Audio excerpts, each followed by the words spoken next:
एक गांव में एक रामलाल नाम का एक किसान अपनी पत्नी और 4 लड़कों के साथ रहता था। रामलाल खेतों में मेहनत करके अपने परिवार का पेट पालता था, लेकिन उसके चारों लड़के आलसी थे, जो गांव में ऐसे ही इधर-उधर घूमते रहते थे। एक दिन रामलाल ने अपनी पत्नी से कहा कि अभी तो मैं खेतों में काम कर रहा हूँ, लेकिन मेरे बाद इन लड़कों का क्या होगा? इन्होंने तो कभी मेहनत भी नहीं किया, ये तो कभी खेत में भी नहीं गए। रामलाल की पत्नी ने कहा कि धीरे-धीरे ये भी काम करने लगेंगे। समय बीतता गया और रामलाल के लड़के कोई काम नहीं कर रहे थे। एक बार रामलाल बहुत बीमार पड़ गया। वह काफ़ी दिनों तक बीमार ही रहा।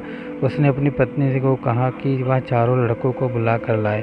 उसकी पत्नी चारों लड़कों को बुला कर लाई। रामलाल ने कहा, लगता है कि जब मैं ज़्यादा दिनों तक जिंदा नहीं रह पाऊंगा। रामलाल की चिंता थी कि उसके जाने के बाद उनके बेटों का क्या होगा।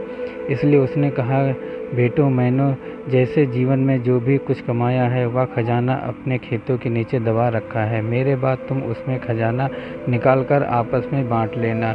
यह बात सुनकर चारों लड़के खुश हो गए। कुछ समय बाद रामलाल की मृत्यु हो गई। रामलाल की मृत्यु के कुछ दिनों के बाद उसके लड़के खेत में दबा खजाना निकालने गए। उन्होंने सुबह से लेकर शाम तक सारा खेत खोद दिया, लेकिन उनको कोई भी खजाना नहीं नजर आया।